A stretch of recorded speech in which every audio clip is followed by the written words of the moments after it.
हाय बेचारी बहू। सरिता की शादी एक अच्छे परिवार में हुई है। उसका पति रोहन उसे बहुत प्यार करता है। घर में उसकी सास शांति और ननद मीनाक्षी भी है, जो सरिता के किसी काम में दखल अंदाजी नहीं करती। लेकिन फिर भी सरिता को ऐसा लगता है कि दुनिया की सबसे ज्यादा बेचारी बहू वही है और सबसे ज्यादा अत्याचार उसी पर हो रहा है। माँ जी, ये लीजिए आपकी चाय। अरे बहू, तूने इतनी ज्यादा चीनी क्यों डाल दी चाय में? हाय हाय माँ जी, मैंने तो उतनी ही मीठी बनाई है जितनी मीठी आपको पसंद है। माँ जी, आपको तो मेरे हाथ की चाय अच्छी ही नहीं लगती। जब देखो कुछ न कुछ कमी निकाल ही देती हो।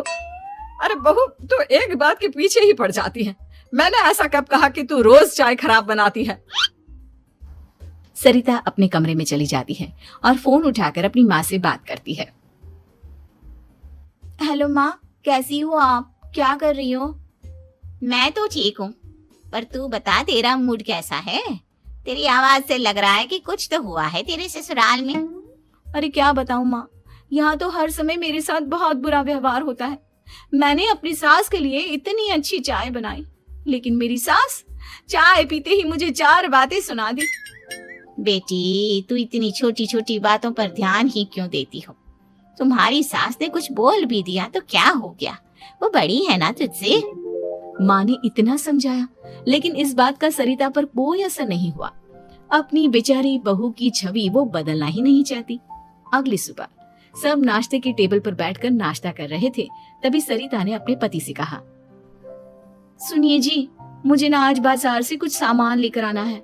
आज आप ऑफिस से आने के बाद मुझे लेकर चलना ना। भाभी, मुझे भी कुछ किताबें खरीदनी है। आप दोनों जा ही रहे हो तो मेरी किताबें भी ले आना। लो, अभी तो बात ही की है बाजार जाने की, तो एक फरमाइश आ गई। माँ जी, आप भी बता दो कुछ, और हाँ, मोहल्ले वालों से भी बोल दो अगर वो कुछ मंगवाना चाहते हो तो। बेचारी मीनाक्षी अपना सा मुंह लेकर रह गई। ये सब देखकर रोहन से चुप नहीं रह गया और वो गुस्से में बोला, सरिता, क्या हो गया है तुम्हें? मीनाक्षी ने तो सिर्फ किताबों के लिए बोला है। तुम्हें मीनाक्षी से इस तरह से बात नहीं करनी चाहिए। माफी मांगो उससे अभी। क्या? मैं माफी मांगू? दिन भर आपके घर के काम करूं मैं, आपकी और आपके घर वालों की बातें सुनूं मैं, और अब माफी भी मैं मांगू? ऐसा कभी नहीं हो सकता। ये बोलकर सरिता वहां से चली जाती है। एक दिन उनकी पड़ोसन घर आती है। अरे सरिता, क्या कर रही है? और क्या करूंगी भाभी जी, बस घर का काम ही कर रही हूँ। आप बताओ कैसे आना हुआ? अरे मैं तो तुम्हारा हालचाल पूछने आई थी, लेकिन तुम तो बिजी लग रही हो। कोई बात नहीं, मैं बाद में आ जाऊंगी। और क्या करूं भाभी जी, जब से शादी होकर आई हूँ ना, बस काम ही कर रही हूँ। और इस घर में ना कोई मेरी कदर नहीं करता। पति है जो बस घर से ऑफिस, ऑफिस से घर। ननद को तो कॉलेज से फुर्सत नहीं। बची सास तो उनका सारा समय मेरी गलतियां निकालने में लग जाता है। अरे ये क्या कह रही हो सरिता?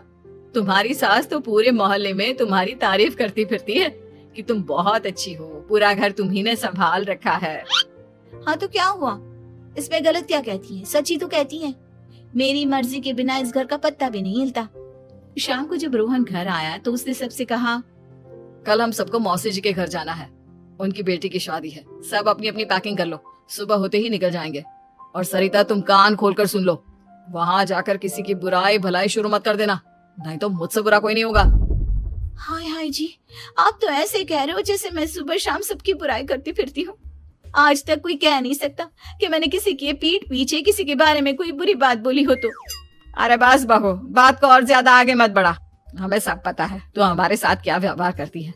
ये बात घर तक रखना, शादी में किसी को कुछ मत बोलना, नहीं तो सब कहेंगे कि शांति की बहू कितना बोलती है। हाँ हाँ, सब कुछ तो मैं ही बोलती हूँ ना। आप लोग तो हर समय फूलों की बारिश करते रहते हो मेरे ऊपर।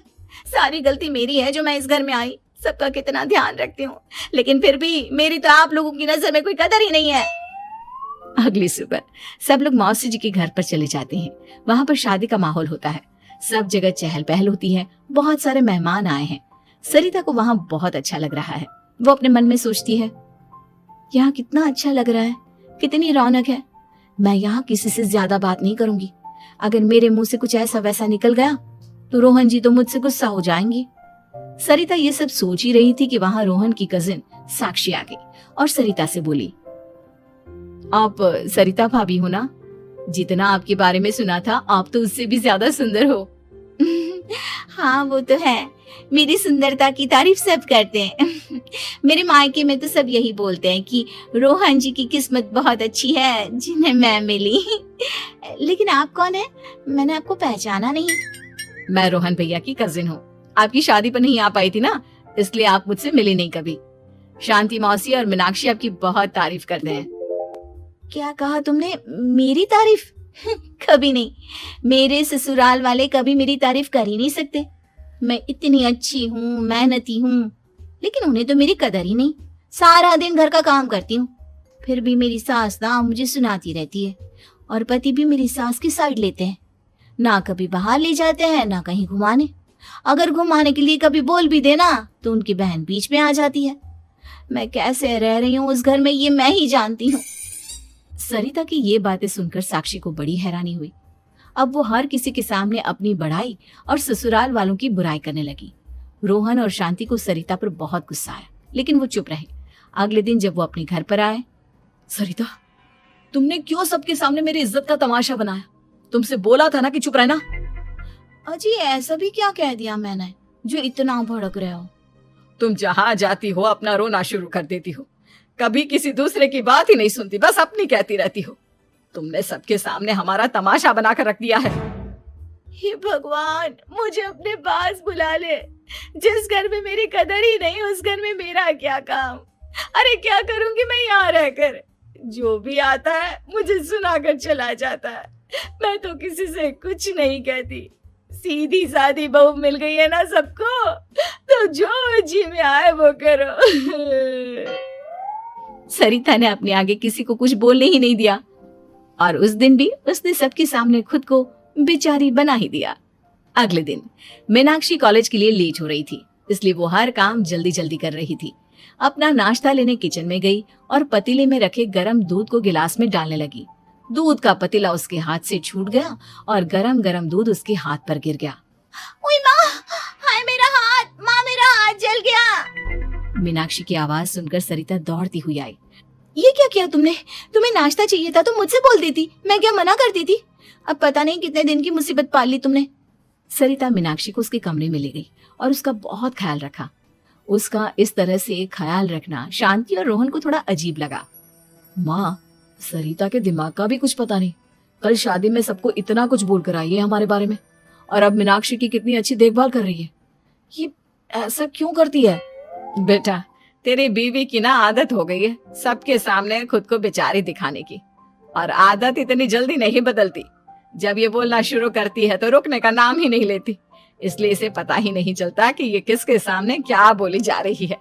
लेकिन दिल की बहुत अच्छी है। हमें भी अपना दिल बड़ा करके ये जैसी है इसे स्वीकार कर